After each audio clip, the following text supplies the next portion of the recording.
Hi guys, it's Stu here from 3B. Just a very quick video. One, it's going to contain an apology. The apology is sorry for not doing more videos than what I initially claimed I would do. And two, to tell you that I'm going to be doing more videos.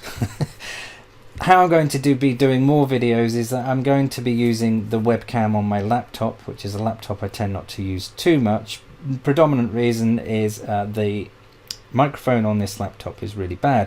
So I got this Audio Technica USB microphone hooked up with the aim of making the audio better, but also enabling me to use the webcam on this laptop to then be able to respond to events, press releases, news, or whatever that relates to the sort of the information and stuff that we look at on the channel.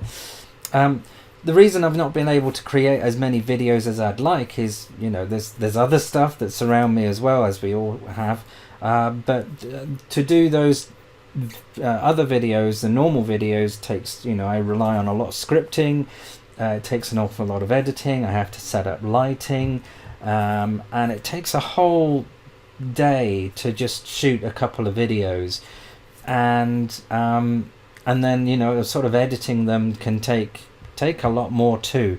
So I want to try and do something a little bit more spontaneous, that's less scripted, and allows me to respond to things a little bit more quickly, because I feel I've not been able to do that, and there has been many times where I've missed out on producing something and sort of giving you guys my opinion or view or whatever it is you guys seem to be interested in or not, as to what my thoughts are. So those will be more. We'll do more of those, thankfully. Whether it's a good or bad idea, I'm not too sure, but we'll see how it goes. But of course I'll continue to do the decent videos, as it were, that are more scripted and sort of less ramble, I suppose. So there we go, look out for those. I'll be doing them as and when, and hopefully there'll be a bit more of them. Thanks again for your patience. If you're not a subscriber and you stumbled across this video and you're wondering what the hell this guy is talking about, why don't you subscribe and you can find out more. You can give me a thumbs up if that pleases you. I know it will please me, and I'll see you very soon. Take care. Bye bye.